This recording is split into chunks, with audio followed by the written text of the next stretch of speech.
Dans une grotte sombre, le bruit sec d'une pioche frappant la pierre retentit. Un jeune homme aux cheveux blancs s'arrête en remarquant des gouttelettes bleues lumineuses qui suintent d'une fissure au plafond. Ses yeux s'écarquillent d'excitation. Il a enfin trouvé sa cible. Il positionne soigneusement une bouteille pour recueillir le liquide, identifiant la substance brillante comme de l'encre. Le jeune homme remercie le petit chat noir sur son épaule, Nero, reconnaissant que cette découverte n'a été possible que grâce à lui. Il regarde vers la lumière à la sortie de la grotte, pensant qu'en rapportant cette encre, le corps des pionniers pourrait enfin l'accepter. Soulagé, il sort de la grotte et se tient sur une terre grise et désolée, regardant vers une immense métropole radieuse au loin. Dans cette ville éclatante, une foule acclame l'arrivée des guerriers d'élite appelés coloristes qui marchent fièrement avec leurs cheveux aux couleurs vibrantes. Deux citoyens admirent les guerriers en discutant de la façon dont l'équipe a réussi à abattre une autre créature géante. Ils savent que tant que ces héros seront là, la cité brillante restera en sécurité. Cependant, la scène bascule vers le quartier de l'ombre, plus sombre et sinistre. Une file de gens attend devant un bâtiment où un panneau annonce l'examen d'entrée pour le corps des pionniers de Rancé, précisant que quiconque possède une couleur est le bienvenu. Soudain, le jeune homme aux cheveux blancs est violemment jeté dehors et s'écrase au sol. Deux examinateurs le regardent de haut. L'un d'eux hurle que cet endroit n'est pas pour les gens comme lui. Le jeune homme se relève avec frustration, tendant la bouteille d'encre bleue. Il demande quel est le problème, insistant sur le fait que l'encre prouve ses qualifications. L'examinateur pointe un doigt accusateur vers le garçon et énonce la dure réalité. Il est rejeté parce qu'il est sans couleur. Il explique que dans ce monde, les rôles sont décidés à la naissance et se moque du garçon qui ne connaît pas sa place. L'examinateur aux cheveux rouges déchaîne une vague d'énergie rouge, traitant le jeune homme de maudit sans couleur. Le protagoniste aux cheveux blancs tressaille, gémissant de douleur alors que l'énergie le submerge. Debout en haut des escaliers, l'examinateur fait la leçon au garçon agenouillé à propos des pionniers. Avec une expression arrogante, il déclare que seuls les élus comme lui sont capables d'en devenir un. L'examinateur explique que les terres noires hors de la ville sont un lieu où les faibles ne peuvent survivre, un paysage terrifiant englouti par les ténèbres et rempli de bêtes dangereuses appelées créatures. Il glorifie les pionniers qui risquent leur vie pour explorer, rassembler des ressources et combattre ces monstres pour l'humanité, gagnant le titre de héros. Revenant au présent, l'examinateur fixe froidement le protagoniste, déclarant que pour un sans-couleur, accomplir de telles choses est impossible. Il insulte le garçon, lui disant de connaître sa place et de s'en tenir aux basses besognes. Il lance une dernière menace, avertissant le garçon qu'il mourra s'il revient, et claque la porte. Resté seul, le protagoniste baisse les yeux alors qu'un léger bruit provient de sa poitrine. Nero, le chat noir, sort la tête de la veste du garçon. Le protagoniste caresse doucement le chat, disant qu'ils peuvent juste essayer ailleurs, car il est habitué à ce genre de rejet. Malgré l'humiliation, il force un sourire déterminé et promet à Nero qu'il deviendra le plus grand coloriste de tous les temps. Il cache rapidement le chat dans ses vêtements, craignant que quelqu'un ne le voie. Le protagoniste marche dans les rues industrielles, se demandant où aller ensuite. Alors qu'il marche, abattu, il espère trouver un endroit qui les acceptera, ignorant qu'il est observé d'en haut par un homme aux cheveux verts. Plus tard, le protagoniste se tient sur une place animée, vérifiant son carnet. Il rêve violemment un autre lieu dans un carnet rempli de noms barrés, réalisant qu'il a été rejeté partout. Il soupire, épuisé et vaincu. Résigné, il s'approche d'un bâtiment avec une enseigne indiquant Atelier de Marie, marmonnant qu'il n'a pas le choix. Il ouvre la porte et appelle la propriétaire. À l'intérieur, une fille aux cheveux blancs portant des lunettes de protection remonte ses verres et l'accueille avec un sourire joyeux. Marie remarque l'expression sombre du protagoniste et devine qu'il a échoué à un autre examen. Alors que Nero saute sur la table, elle salue chaleureusement le chat. Elle essaie de remonter le moral du protagoniste, insistant sur le fait que les examinateurs sont aveugles à son talent. Cependant, il reste découragé, demandant à quoi sert sa force si personne n'accepte un sans couleur. Marie soutient que ses compétences sont prouvées par le fait qu'il réussit à rapporter des ressources des dangereuses terres noires. Le protagoniste reste humble, affirmant que sa survie n'est possible que parce que Nero l'aide. Changeant de sujet, il pose la bouteille d'encre bleue sur la table et demande si elle peut l'acheter. Marie est ravie et accepte de bien le payer. Elle verse le liquide bleu dans un système de tuyaux, se plaignant que les prix de l'encre ont explosé à cause des pénuries. Le protagoniste note que cette rareté est la raison pour laquelle les gens réclament plus de pionniers. Une vue sur les machines montre que leur subsistance dépend de ces fluides colorés. Le protagoniste soupire, frustré qu'aucun corps ne veuille l'engager. Marie lui demande s'il a réfléchi à sa précédente suggestion. Quand il hésite, disant que l'endroit qu'elle a mentionné semble un peu, Marie claque brusquement un papier sur la table, criant qu'il doit tout tenter. Le prospectus révèle un avis de recrutement pour le corps des pionniers de l'aube de rang S, indiquant que le test d'entrée est ouvert à tous et basé strictement sur les compétences. Le protagoniste fixe le papier, sous le choc. Il admet avoir toujours hésité à postuler pour le prestigieux corps de rang S, supposant qu'il échouerait. Il se demande si un endroit pareil reconnaîtrait vraiment ses compétences. Marie l'encourage à saisir cette chance, répétant que si c'est vraiment basé sur les compétences, il pourrait enfin obtenir la reconnaissance qu'il mérite. Elle sourit, lui rappelant qu'il veut être coloriste depuis longtemps. Un flashback montre le protagoniste jeune et seul sous la pluie, serrant Nero, révélant qu'il a ce rêve depuis l'enfance. Marie l'assure qu'elle le soutiendra toujours. Rasséréné par sa confiance, le protagoniste sourit et décide qu'il ne peut plus hésiter. Il saisit fermement le prospectus de recrutement. Avec une détermination renouvelée, il fait un signe d'au revoir à Marie et quitte l'atelier. Marchant dans les ruelles calmes du quartier de l'ombre, le protagoniste serre le prospectus, pensant qu'il doit se préparer minutieusement pour l'examen. Soudain, il s'arrête net alors que Nero réagit à une présence derrière eux. Une voix demande nonchalamment ce qui ne va pas, et une main tenant une baguette en bois surmontée d'un orbe vert brillant surgit de l'ombre. L'homme aux cheveux verts qui l'espionnait pointe sa baguette directement sur le protagoniste, un viseur magique se verrouillant sur son dos. Sans hésiter, il tire une lame d'énergie verte. Le protagoniste se retourne, choqué, mais il est trop lent. La décharge d'énergie le frappe violemment, le faisant hurler à l'agonie. Alors qu'il s'effondre, l'homme aux cheveux verts et son assistant se tiennent au-dessus de lui. L'agresseur se moque de lui, notant que même s'il a esquivé un coup mortel, il sera bientôt mort de toute façon. En sang et incapable de bouger, le protagoniste gît sur le pavé tandis que l'agresseur remarque froidement que tout le monde se fiche de la mort d'un sans-couleur. Le protagoniste appelle faiblement son chat. Voyant le visage terrifié de Nero dépassé de ses vêtements, le garçon utilise ses dernières forces pour exhorter le chat à s'enfuir. La scène bascule vers une zone industrielle signalée comme un site d'élimination de déchets d'encre. Le protagoniste gémit en reprenant conscience, pour voir l'homme aux cheveux verts lui sourire. L'homme le tient par le col, le suspendant au-dessus d'une énorme cuve de boue noire. Il raille le protagoniste en disant que c'est de la malchance pour lui d'être jeté dedans alors qu'il est encore vivant. L'agresseur explique que la fosse contient des déchets d'encre, un mélange mortel qui dissout tout ce qu'il touche, garantissant qu'aucun corps ne restera. Terrifié, le protagoniste se débat et exige de savoir qui est cet homme et pourquoi il a été attaqué. L'homme aux cheveux verts révèle que lui et son partenaire ont été choqués plus tôt en l'espionnant. Un flashback montre qu'en l'observant, il ne s'intéressait pas au garçon, mais à la créature cachée dans sa veste. L'homme explique qu'une créature ayant l'intelligence de suivre un humain est une découverte incroyable. Il qualifie Nero de véritable rareté tout en resserrant sa prise sur la gorge du protagoniste. Derrière lui, son assistant tient une petite cage. À l'intérieur, Nero est piégé et pleure, tandis que le protagoniste regarde avec horreur, réalisant que son compagnon a été capturé. Désespéré, le protagoniste attrape le col de l'homme aux cheveux verts, hurlant de relâcher le chat. L'agresseur n'est pas impressionné, se moquant de la colère pathétique du garçon. Les yeux brillants d'avidité, il explique que la créature est trop précieuse pour un propriétaire sans couleur et sera vendue pour une somme énorme au marché noir. Il maîtrise facilement le garçon, l'étranglant et le soulevant dans les airs, ricanant que l'animal est trop bien pour lui. Alors qu'il pend impuissant, le protagoniste s'en veut d'avoir été imprudent dans le quartier de l'ombre. Il repense à son passé solitaire, se disant que s'il a toujours enduré la discrimination, il refuse catégoriquement de perdre Nero, sa seule famille, pour une telle chose. Dans un accès de rage, il avertit l'homme de ne pas le chercher et resserre sa prise sur le bras de l'agresseur. L'homme aux cheveux verts s'arrête, remarquant quelque chose d'étrange. Son expression passe de l'arrogance à la stupeur alors que de l'énergie crépite autour de son visage. Une aura verte tourbillonnante s'écoule de l'agresseur vers les mains du protagoniste, et l'homme crie de panique, sentant quelque chose être aspiré de force hors de son corps. Terrifié par cette sensation inconnue, l'homme repousse violemment le garçon, le projetant en arrière dans la cuve de déchets d'encre toxique. L'agresseur balaie cette rencontre comme une perte de temps, tandis que Nero pleure désespérément depuis sa cage. Les malfrats déclarent qu'ils sont désormais riches et se dirigent vers le marché noir, ignorant les larmes du chat. Au fond du liquide noir, le protagoniste regarde la lumière s'estomper, entendant les cris de Nero s'éloigner. Il essaie de nager, mais son corps est paralysé. Alors que des souvenirs défilent devant ses yeux, il se demande si son histoire va se terminer dans cette fosse obscure. Cependant, une vision de lui-même plus jeune serrant le chat apparaît. Il réalise qu'il ne peut pas encore abandonner car il a encore une promesse à tenir. Au fond d'un vide, une voix mystérieuse demande au protagoniste inconscient pourquoi il ne fait rien. Confus, le protagoniste demande à la voix de s'identifier. Un grand texte clignote devant lui ordonnant de l'accepter. Un torrent de pensées s'abat sur lui, le pressant de sauver Nero et d'accepter sa vraie couleur. Le visage du protagoniste est obscurci par l'ombre alors que la voix exige qu'il reprenne son pouvoir. Une main surgit d'un vortex tourbillonnant de liquide noir. Le protagoniste reste immobile alors qu'une vrille de ténèbres se dissipe au-dessus de lui. Il regarde ses mains, désormais enveloppées d'énergie noire, confus d'avoir été à l'intérieur de l'encre. Ses souvenirs sont fragmentés, mais il repousse ses pensées pour se concentrer sur l'essentiel. Désormais une silhouette d'ombre aux yeux blancs luisants, il se demande ce qu'il est devenu. Un léger gémissement coupe le silence, attirant l'attention de l'entité. Il lève les yeux pour voir deux silhouettes floues se tenant au-dessus, tenant une petite cage. À l'intérieur, Nero crie. La vue de son compagnon ramène le protagoniste à la réalité, et il affirme qu'il doit sauver Nero. Il tend une main de ténèbres vers les hommes. Soudain, un immense geyser d'énergie noire jaillit des profondeurs. L'homme aux cheveux verts et son assistant reculent de terreur en hurlant. Ils regardent dans la fosse d'élimination et sont choqués de voir que la mare d'encre mortelle a disparu, ne laissant qu'une silhouette sombre et solitaire au fond.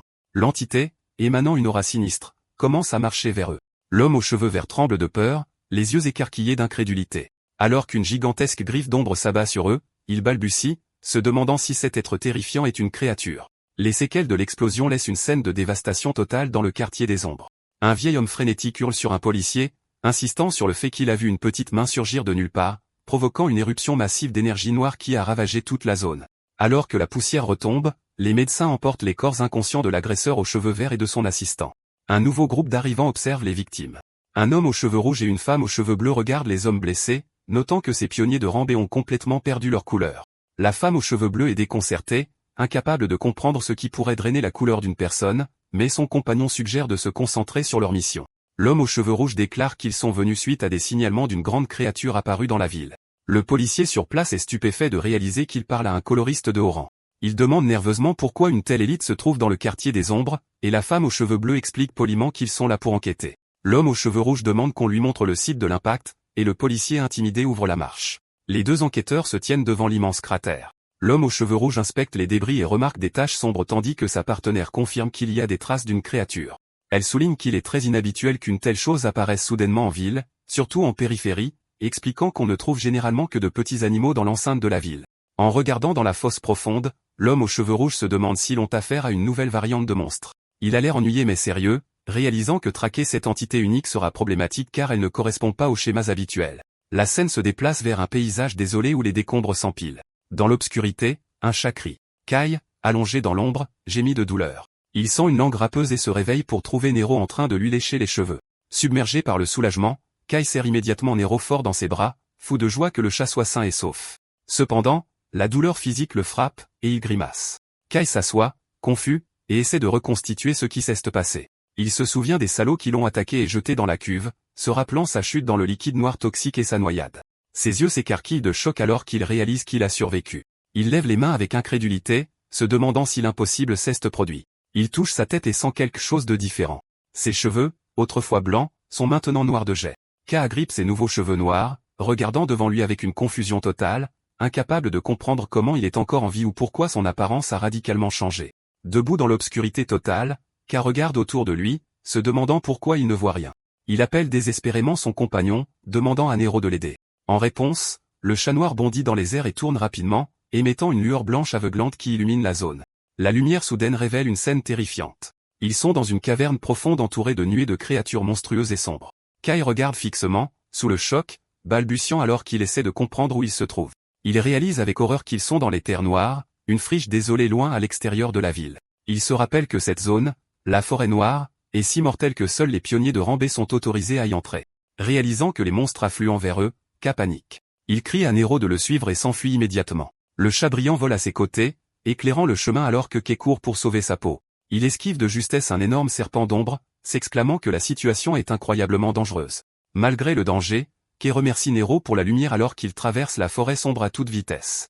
Ils escaladent des falaises rocheuses pour échapper aux bêtes qui les pourchassent, et Kai suit la lumière de Nero alors qu'il saute dans un profond précipice pour mettre de la distance entre eux et la horde. En courant, l'expression de Kai passe de la peur à la confusion alors qu'il remarque quelque chose d'étrange concernant sa condition physique. Il regarde sa poitrine d'où rayonne une énergie sombre et réalise que son corps se sent incroyablement bien. Il note avec surprise que même après avoir couru si longtemps, il n'est pas du tout fatigué. Il bondit par-dessus un large gouffre avec une aisance incroyable, réalisant qu'il se déplace plus vite et avec plus d'agilité que jamais.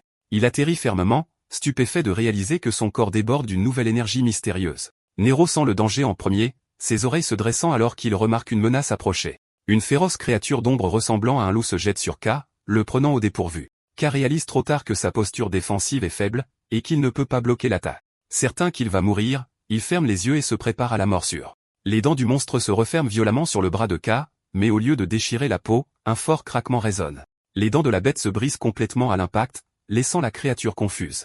Kai ouvre les yeux, stupéfait de se retrouver en vie. Le loup d'ombre, désormais édenté et terrifié, gémit et bat en retraite dans les buissons. Kai inspecte son bras et réalise qu'il va parfaitement bien, sans une égratignure. Il regarde ses mains avec incrédulité, pensant qu'un tel coup aurait dû être fatal. Ses yeux s'écarquillent alors qu'il comprend enfin que cette résistance est le pouvoir de la couleur qu'il cherchait. Soudain, de lourdes secousses ébranlent le sol, attirant l'attention de Kai et de Nero. Une silhouette massive commence à s'élever des ténèbres, les dominant. Un monstre géant à un œil grimpe sur la crête, brillant d'une énergie menaçante. Kai lève les yeux avec horreur, identifiant la bête comme un cyclope. Alors que le monstre lève un bras massif pour l'écraser, Kay se demande pourquoi un prédateur qui vit habituellement au fond de la forêt noire se trouve aussi loin. Le cyclope abat son poing sur le sol avec une force explosive, faisant glapir Nero alors que des débris volent partout. Kay survit à l'impact, assis au milieu des décombres. Il admet que le coup était lourd, mais un sourire confiant s'étend sur son visage lorsqu'il réalise qu'il a réellement une chance de gagner. Des souvenirs de son passé, d'enfant solitaire, de rejet et de coups reçus, traversent son esprit. Il reconnaît qu'il a enfin obtenu le pouvoir qu'il a toujours désiré et décide que les choses seront différentes désormais.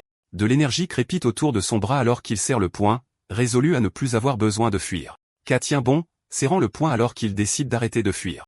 Les souvenirs de ses luttes passées inondent son esprit. Il se concentre sur cette étrange sensation de puissance qui monte en lui, et soudain, son corps est englouti par les ombres. Il se transforme en un être d'énergie sombre pure aux yeux blancs brillants. Le cyclope rugit furieusement et tend sa main géante pour écraser la petite silhouette. Cependant, Kay se propulse du sol avec une force explosive. Volant dans les airs, il se prépare à frapper. Il assène un coup de poing dévastateur qui fait voler le monstre géant en éclats. La force du coup crée une onde de choc massive qui balaie le paysage, frayant un chemin à travers les arbres. Kay s'élève dans les airs, entouré des débris de son ennemi. Il reste un moment sous sa forme transformée, mais ses yeux s'écarquillent soudain en remarquant un changement. L'énergie sombre se dissipe soudainement, et il se retrouve flottant au-dessus d'un paysage luxuriant sous un soleil radieux. Il regarde avec émerveillement la forêt vibrante et la cascade en contrebas, stupéfait par les couleurs vives de la nature qui l'entoure. Aussi vite qu'il est venu, le pouvoir disparaît, et ses cheveux redeviennent blancs. Il regarde vers le bas, confus. La panique s'installe lorsqu'il réalise que la gravité reprend ses droits et qu'il est impuissant dans les airs. Hurlant de terreur, il chute rapidement vers les arbres et s'écrase dans la forêt en contrebas. Kay s'extrait péniblement des débris de sa chute tandis que Nero plane au-dessus, l'air inquiet. Kay s'effondre à genoux, cherchant son souffle alors que l'énergie sombre qui l'enveloppait commence à s'évaporer comme de la fumée. Il réalise avec horreur que sa couleur s'estompe rapidement. La panique s'empare de Kay alors qu'il comprend le contre-coup de sa nouvelle capacité. Il réalise que plus il utilise cette puissance intense, plus vite elle se vide de son corps, et qu'à ce rythme, il se retrouvera sans défense. Soudain, le monde autour de lui devient noir, et une voix mystérieuse résonne dans son esprit, lui demandant ce qu'il attend. La voix lui ordonne d'agir, soulignant que la proie gît juste devant lui et le pressant de la manger rapidement. Kay baisse les yeux vers les restes éparpillés du cyclope qu'il vient de vaincre. La voix le manipule, lui demandant s'il veut vivre et lui ordonnant de simplement tendre la main. Épuisé et en sueur, Kay lutte pour rester conscient. Il a l'air désespéré alors que la voix continue d'exiger qu'il utilise sa main. Ses yeux brillent faiblement alors qu'il se bat pour sa survie. Tremblant, il obéit à l'ordre instinctif et tend la main vers les restes du monstre. Kay pose fermement sa main sur la carcasse du cyclope. Immédiatement, une technique sombre s'active, et il commence à absorber l'énergie obscure qui persiste dans le corps du monstre. Nero regarde avec des yeux ronds de choc son maître accomplir cet exploit terrifiant. Un immense pilier de lumière noire jaillit de la forêt, perçant le ciel alors que Kay consomme entièrement l'énergie. Alors que la lumière s'estompe, Kay halète lourdement, l'épuisement quittant lentement son corps. Il s'adosse contre un rocher, ses cheveux redevenus noirs et son énergie restaurée. Il lève les yeux vers le ciel, poussant un soupir de soulagement immense, réalisant qu'il va survivre. De retour à l'atelier de Marie, la journée semble paisible. À l'intérieur, Marie travaille sur un plan.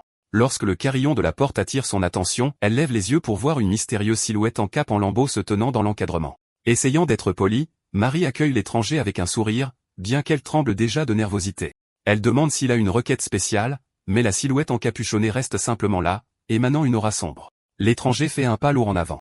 Marie, désormais visiblement nerveuse, l'interpelle en soulignant qu'il a l'air suspect. Alors qu'il continue d'approcher, elle panique et saisit une grosse clé, le prévenant qu'elle attaquera s'il s'approche encore. La silhouette se précipite soudainement vers elle, faisant hurler Marie de terreur qui ferme les yeux très fort.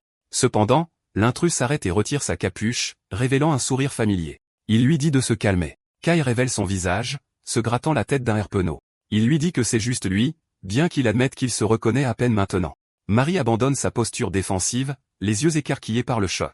Elle bégaie, incapable de traiter le changement drastique de ses traits. Sa voix résonne dehors alors qu'elle crie d'incrédulité, exigeant de savoir ce qui est arrivé à son apparence. Marie tremble, serrant un tuyau en métal de peur face à la silhouette encapuchonnée.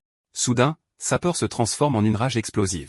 Elle sort un marteau et une clé, hurlant qu'elle ne pardonnera pas aux salauds qui l'ont blessée. Elle balance ses outils sauvagement, criant qu'il mérite de se faire éclater la tête, tandis que Kay essaie frénétiquement de la calmer, l'assurant qu'il va bien.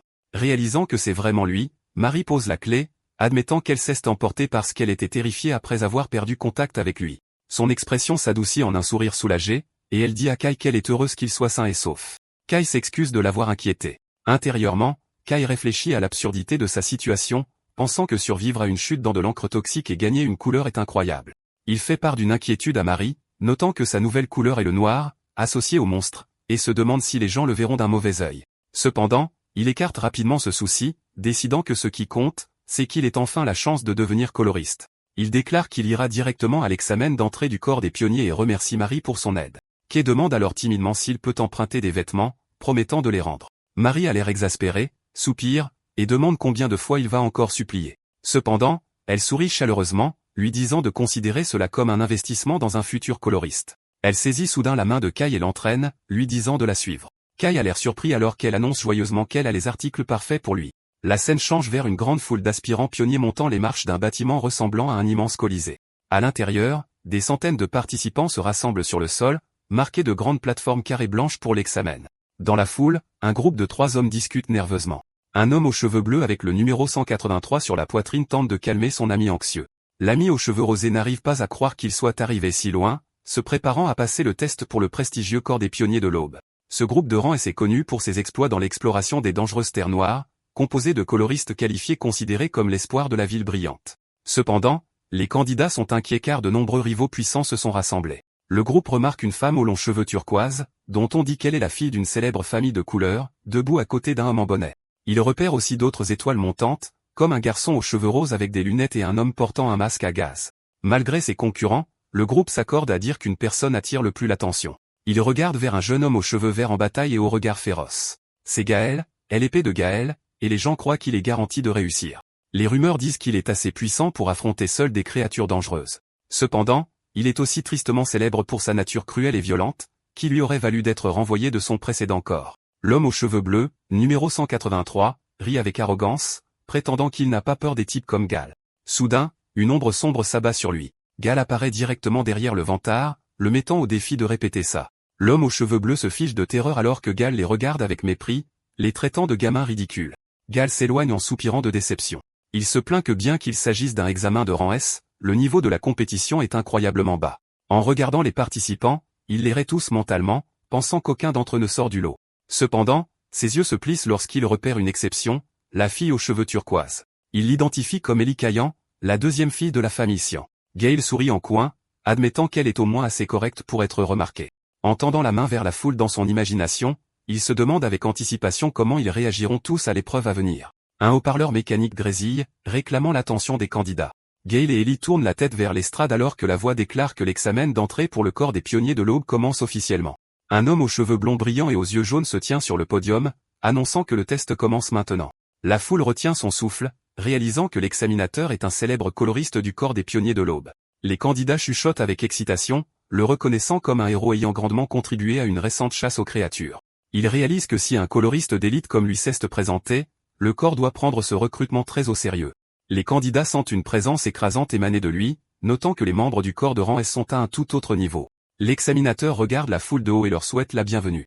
Il remercie tout le monde d'avoir postulé, reconnaissant qu'ils ont tous leurs propres objectifs, que ce soit l'argent, le pouvoir, l'honneur ou le devoir. Cependant, il déclare froidement qu'aucune de ces raisons n'a d'importance. Les yeux brillants, l'examinateur explique qu'au final, seule la compétence permet d'accomplir quoi que ce soit. Il déclare qu'il recherche des candidats d'une force écrasante capables de s'aventurer dans les terres noires pour reconquérir le territoire humain. Il leur dit de regarder autour d'eux, affirmant qu'ils n'ont pas besoin de gens médiocres et qu'ils vont commencer immédiatement. Il désigne les plateformes carrées au sol, annonçant que la première épreuve sera un tournoi. Il explique que la capacité de combat est la compétence la plus importante pour un pionnier car le monde hors de la cité est un endroit brutal où seuls les plus aptes survivent. Il serre le poing et ordonne aux candidats de prouver leur capacité. Il explique que ceux qui passeront le premier tour seront décidés par les résultats du tournoi et leur demande de monter sur scène quand leur numéro est appelé. L'examinateur appelle le numéro 126 et le numéro 286. Gal, le numéro 126, s'avance avec une expression sérieuse. La foule murmure, qualifiant Gal de poids lourd et exprimant de la pitié pour celui qui doit le combattre si tôt. Gal, cependant, laisse échapper un sourire mauvais, pensant qu'il a de la chance de s'amuser dès le début car il mourrait des nuits. Ses yeux se plissent avec une excitation prédatrice alors qu'il se demande comment il devrait jouer avec son adversaire. Gal remarque quelqu'un approcher de la scène, se demandant ce qu'il a, ce type bizarre qui marche vers lui. Face à Gal se tient une silhouette complètement cachée dans une cape en loque portant le badge numéro 286. Gal l'analyse, pensant que la posture de la silhouette encapuchonnée semble maladroite et faible. Gal saisit la poignée de son arme, décidant que parler n'a plus d'importance. Il dégaine son épée dans un bruit sec, déclarant qu'il en a assez d'être calme. Déchaînant sa puissance, il balance sa lame, créant d'énormes traînées d'énergie éolienne verte, décidant de ne pas se retenir. Les spectateurs regardent avec admiration, reconnaissant la technique signature comme est l'épée de Gaël. Alors que des épées vertes brillantes se matérialisent dans les airs autour de lui, la foule le loue comme un génie pour manier une telle maîtrise de l'épée à son âge. Gaël fixe intensément son adversaire, mettant au défi la silhouette encapuchonnée d'essayer de bloquer son attaque. Avec une explosion de vitesse, Gaël frappe le sol pour prendre de l'élan, menaçant de déchiqueter son adversaire s'il ne parvient pas à se défendre. Il charge vers l'avant avec une force incroyable, s'entourant d'un tourbillon d'énergie. La silhouette encapuchonnée reste complètement immobile et silencieuse, sans bouger face à l'attaque qui approche. Alors que Gaël descend des airs, abattant sa lame avec un cri, la silhouette encapuchonnée s'interpose simplement et décoche un crochet gauche dévastateur au visage de Gaël. L'impact est si puissant que Gaël est envoyé voler en arrière à travers l'arène. Les candidats arrogants de tout à leur hurlent de terreur devant cette vision incroyable. Gaël s'écrase violemment contre le mur de l'arène, créant une énorme toile d'araignée de fissures. Il s'effondre en avant, inconscient et vaincu en un seul coup, laissant la foule se demander comment une telle chose est possible. La silhouette encapuchonnée, révélée être Kay, se frotte le poignet et regarde vers le bas, admettant que le mouvement soudain l'a surpris lui-même. Sa capuche est retombée, révélant ses cheveux noirs en désordre.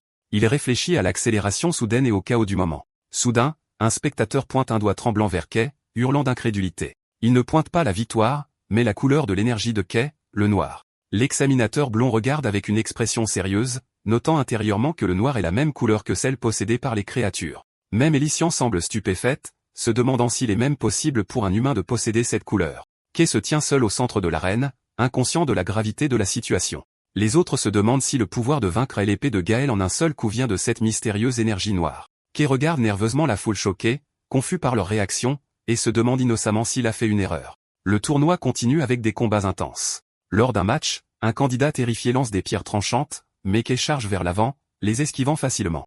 Il réduit la distance instantanément et décoche un coup de poing puissant, envoyant le match valdinguer. L'annonceur le déclare vainqueur. La série de victoires de Kay continue alors qu'il domine, claquant violemment un autre adversaire et assommant un troisième.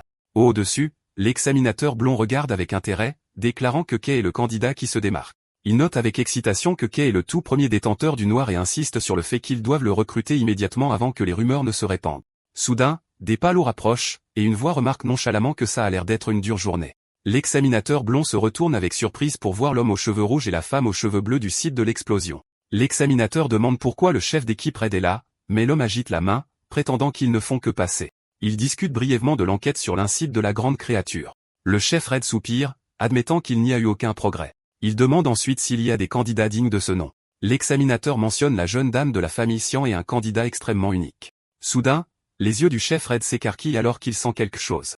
Il regarde dans l'arène et repère Kay, remarquant immédiatement l'énergie noire. Alors que l'examinateur fait l'éloge de Kay, le chef Red fixe le garçon en silence.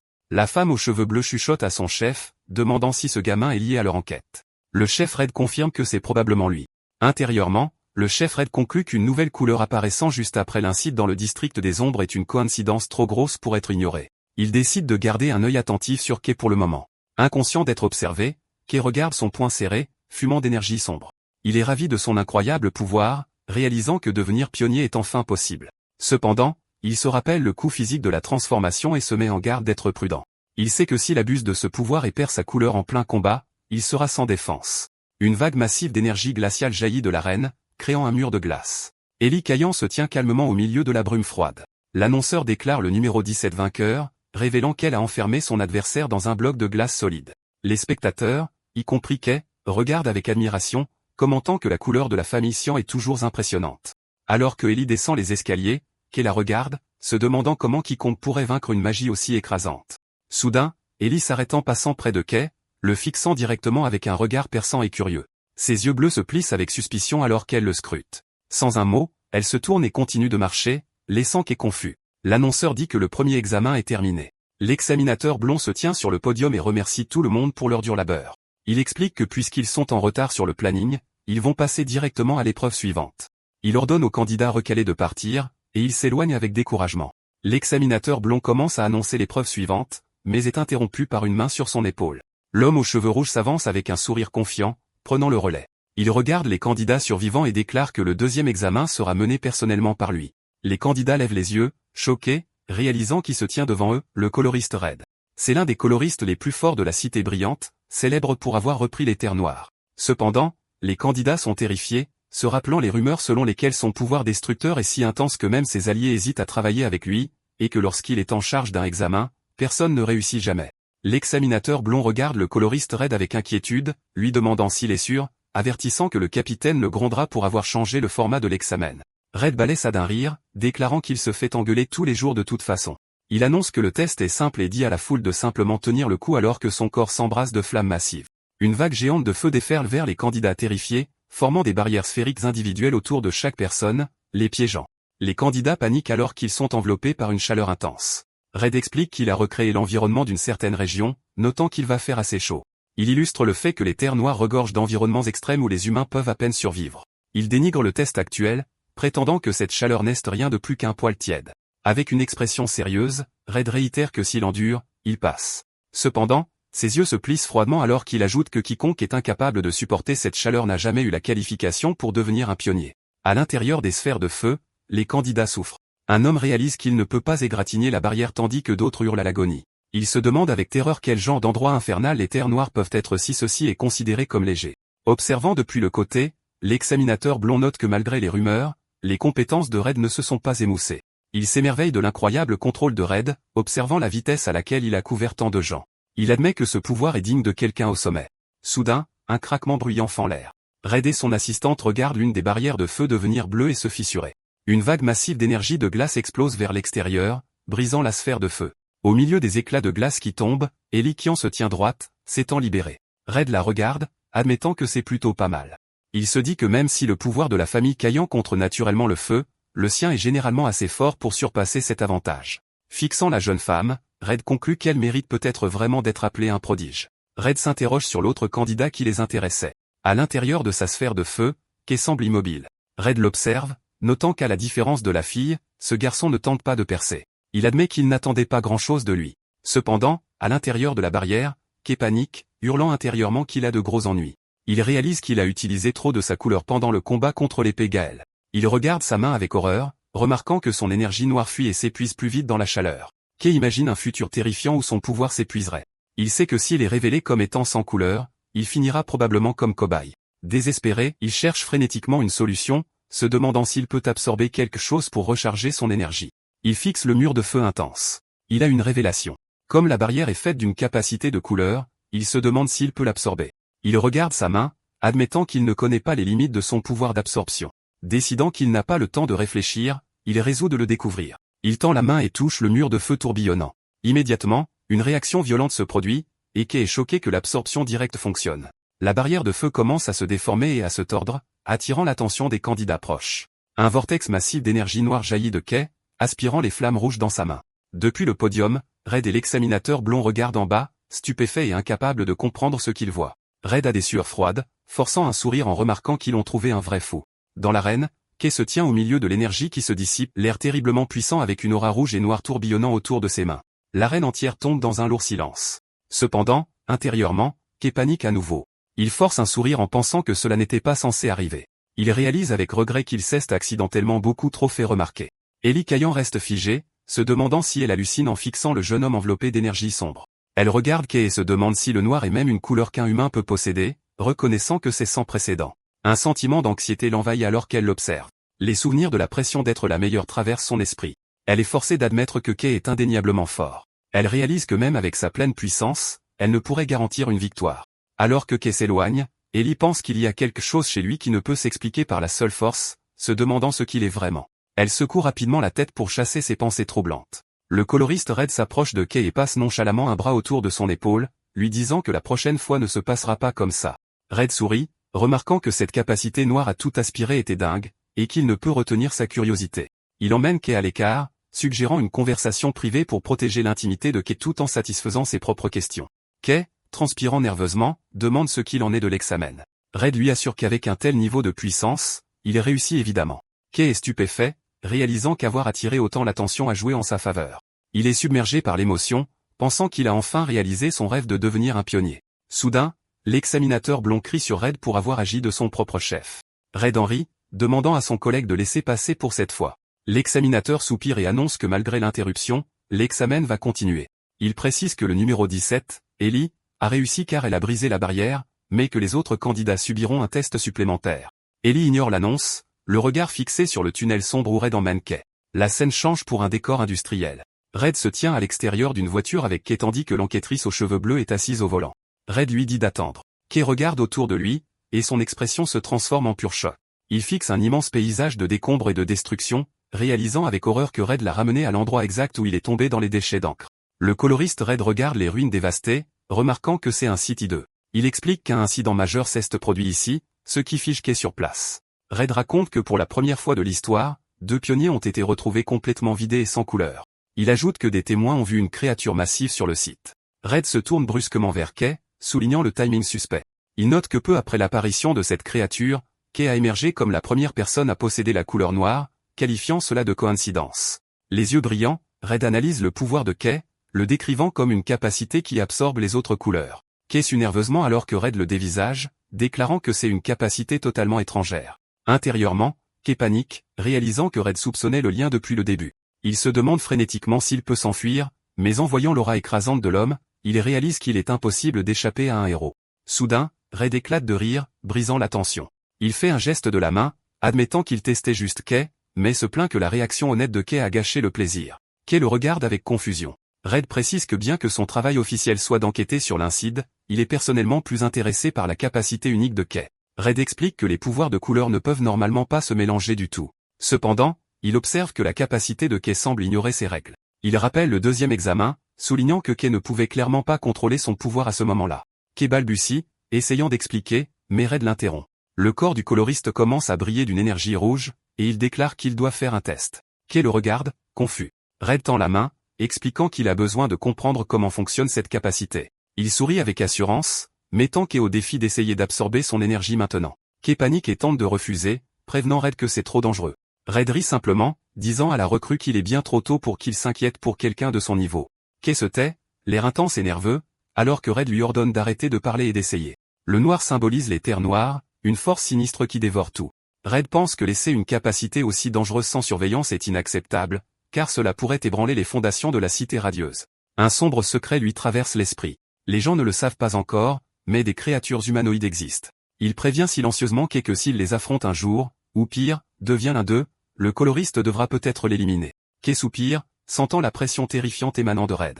Malgré l'intimidation, Kay accepte le test. Il saisit le poignet de Red, demandant nerveusement confirmation que si quelque chose tourne mal, ce ne sera pas sa faute, alors qu'une énergie sombre émane de son corps. Au moment où il se touche, une onde de choc énergétique déforme l'air. Kay halète alors que l'énergie rouge déferle violemment dans son bras, contrastant avec sa propre aura noire. Il réalise qu'il a commis une erreur. Une explosion massive de feu jaillit du point de contact, faisant hurler Kay de douleur. Dans la fournaise, il crie à Red d'arrêter, admettant qu'il ne peut pas contrôler le pouvoir et qu'il a l'impression que de la lave en fusion bout en lui. Dans sa vision, Red apparaît comme une immense silhouette divine de feu pur, confirmant pourquoi il est un héros. Red se tient calmement dans les flammes, observant. Il remarque que l'énergie noire de Kay aspire son pouvoir sans relâche, comme si elle était affamée. Il réalise que comme le pouvoir de Kay est immature, les individus forts peuvent résister à l'absorption, mais cette capacité serait instantanément fatale pour la plupart des gens ordinaires. Alors que les flammes tourbillonnent, Red plisse les yeux avec une curiosité accrue. Il pense que ce qu'ils ont vu pendant l'examen ne peut pas être toute l'étendue de cette capacité. Il décide qu'il veut savoir non seulement comment Kay absorbe les couleurs, mais comment ces couleurs absorbées sont utilisées. La situation s'intensifie alors que l'énergie entre les deux réagit violemment.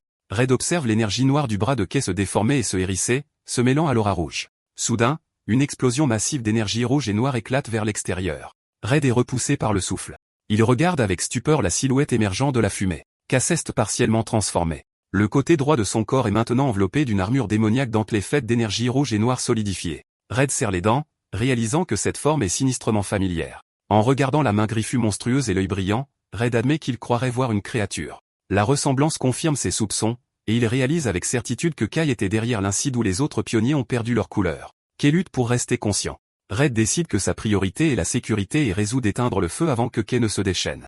Il invoque une boule de feu, se préparant à soumettre Kay par la force. Cependant, Kay laisse échapper un grognement sourd, obligeant Red à s'arrêter car le garçon semble combattre autre chose. La scène bascule vers la perspective interne de Kay, un vide noir absolu rempli de textes rouges exigeants. Les voix du pouvoir lui hurlent dessus, exigeant une couleur intense et le pressant d'en apporter plus. Kay allait dans le monde réel, angoissé par ces voix intrusives. Les voix continuent de le tenter, lui disant que c'est du gâchis de se retenir et le pressant de le prendre. Kay hurle mentalement aux voix de se taire et de rester tranquille. Avec une détermination féroce, l'œil visible de Kay brille en rouge. Il rejette la tentation, ordonnant au pouvoir de la fermer et de rester écrasé alors qu'il exerce sa volonté sur l'énergie chaotique. Une onde de choc éclate vers l'extérieur alors qu'il compresse de force l'énergie. L'armure dentelée se dissipe, laissant Red avec un regard de surprise sincère. K halète lourdement sous l'effort. Red le regarde, impressionné et stupéfait, demandant si la recrue a réellement réussi à supprimer ce pouvoir écrasant par elle-même. K reste haletant, le cœur battant la chamade. Il pense que c'est dingue qu'il ait survécu et se demande frénétiquement pourquoi il est devenu berserk. Il lève les yeux nerveusement, terrifié d'avoir perdu le contrôle devant un coloriste. Sachant qu'il a besoin de comprendre sa capacité, il s'approche avec hésitation de l'homme plus âgé. Red, cependant, a l'air ravi. Il admet avoir été pris au dépourvu car le pouvoir absorbé par K était plus fort que prévu, mais il sourit et déclare l'expérience réussie parce que c'était amusant. Il dit à K que s'il veut accomplir quoi que ce soit, il doit être prêt à prendre des risques. Red décide que c'est suffisant pour le test, mais marque une pause en disant qu'il y a encore une chose. Il rappelle à Kai qu'il est l'enquêteur assigné à l'incite de destruction à cet endroit même, et que son devoir est de trouver le coupable. Avec un sourire calme mais menaçant, il fait remarquer que la personne en face de lui ressemble à un suspect parfait. Kai se fige, le visage pâle de panique. Red explique la gravité de la situation. Il rappelle que des témoins ont vu une énorme créature d'ombre, avertissant Kai que plus de gens s'intéressent à cette affaire qu'ils ne le pensent. Il soutient qu'une fois que les rumeurs sur la capacité noire de Kai se répandront, il sera facile pour les autorités de lui faire porter le chapeau. Il désigne le quartier industriel en ruine, notant que les dégâts coûteront des centaines de millions. Il ajoute que si les dirigeants de la ville décident que Kai est trop dangereux, il pourrait être banni ou transformé en rat de laboratoire. Kai serre les dents de frustration, réalisant qu'il est piégé. Il sait qu'il n'y a aucun moyen de prouver son innocence. Soudain, Red lui tend une perche. Il suggère que si Kai accepte de passer sous son commandement, il pourrait peut-être faire quelque chose. Sans une seconde d'hésitation, Kai s'incline à 90 degrés, criant haut et fort qu'il s'en remet aux soins de Red. Red lui dit d'écouter d'abord la condition complète. Il précise qu'il ne va pas tout arranger gratuitement. En échange, Kai devra lui accorder quelques faveurs. Il demande si Kai pense pouvoir gérer ça. Kai force un sourire désespéré et tremblant. Intérieurement, il hurle que tout vaut mieux que de devoir des millions ou de devenir une expérience scientifique. Il accepte bruyamment, promettant de faire absolument tout ce dont Red a besoin. Dans le désert désolé, une petite créature tremble de peur juste avant qu'une roue massive ne s'écrase, la manquant de peu alors qu'un véhicule lourd passe en rugissant. Un grand camion de transport blindé traverse le terrain accidenté et brumeux des terres noires. À l'intérieur, Kai regarde par la fenêtre, pensant que c'est la première fois qu'il voyage aussi loin et se demandant si c'est son premier vrai pas en tant que pionnier. Soudain, ses pensées sont interrompues par Gal, un homme aux cheveux verts qui le fusille du regard, l'appelant « le Noiro ». Gal dit grossièrement à Kai qu'il le distrait et lui ordonne de se taire, bien que Kai n'ait pas dit un mot. Kai le regarde avec une expression confuse. Kai est assis maladroitement dans la baie de transport. Il pense que commencer immédiatement en tant que pionnier était ce qu'il voulait, mais l'atmosphère est tendue. Il jette un coup d'œil à Gal furieux et à la silencieuse Elysian, se demandant si être dans la même équipe est la bonne décision. Un flashback révèle une conversation de la veille. Red demande à un Kai surpris s'il est prêt à rejoindre l'exploration, expliquant qu'il a besoin qu'il aille à un endroit précis dans la zone inexplorée. Voyant l'expression nerveuse de Kai, Red rit et lui dit de ne pas s'inquiéter. Red montre une carte à Kai, l'assurant qu'il ne sera pas seul. Il explique que les nouvelles recrues ayant réussi l'examen seront également déployées dans la zone et que la feuille de route officielle sera bientôt annoncée. Kai a juste besoin d'être à l'endroit prévu à l'heure. De retour au présent, Kai regarde ses coéquipiers, notant qu'il était déjà dans le camion. Il est révélé que parce que l'interférence de Red a compromis l'examen précédent, les participants ont eu une autre chance. De nombreux individus qualifiés, dont Gal, ont réussi des tests supplémentaires stricts. Pendant ce temps, Elysian, la recrue la mieux classée, a rejoint l'équipe de Red à sa propre demande. Gal fixe Kai avec un ressentiment intense, incapable de croire qu'il a été humilié par un imbécile. Il repense à leur combat, convaincu qu'il n'a perdu que parce qu'il a baissé sa garde un instant et jure que ça ne se reproduira plus. Il menace Kai, l'avertissant de se préparer une fois l'exploration terminée. Il marmonne que si Ravian n'avait pas été derrière lui, Kai serait déjà mort. Elysian l'interrompt, disant froidement à Gal de se taire, se moquant du fait qu'il tomberait probablement encore en un coup. Gal se tourne vers elle avec fureur, demandant ce qu'elle vient de dire. Ellie le rejette, déclarant que Gal n'est pas de taille face à Kai. Kai regarde Ellie avec surprise et espoir, pensant qu'elle est peut-être quelqu'un avec qui il peut s'entendre. Cependant, Ellie tourne son regard froid vers Kai, le déconcertant en mentionnant un accord passé qu'il aurait conclu. Elle le fusille du regard, déclarant que le perdant doit se taire et suivre les ordres, laissant Kai perplexe. Kai se tient maladroitement entre les deux pionniers hostiles, sentant la pression. Il soupire, réalisant que la dynamique d'équipe sera difficile à gérer. La scène change alors que le véhicule de transport traverse les eaux sombres des terres désolées vers une installation lointaine. Le véhicule arrive à un quai de chargement animé où des ouvriers déplacent des fournitures. Le groupe débarque. Kai, Ellie, Gal et les autres recrues sortent dans la base avancée du corps des pionniers de l'Aube. Kay est impressionné par le haut niveau d'activité, notant des fournitures exceptionnelles, chose qu'il n'avait pas réalisée lorsqu'il s'aventurait seul dans les terres noires. Soudain, un doigt pique la joue de Kay, le faisant sursauter. Il se retourne pour voir Marie souriante, qui explique joyeusement que comme c'est sa première mission, elle devait venir pour le soutenir. Marie ouvre sa veste, révélant que Nero s'est joint à eux. Kay tient le chat noir, remerciant Marie de prendre soin de lui. Elle sourit chaleureusement, disant que Nero fait partie de la famille.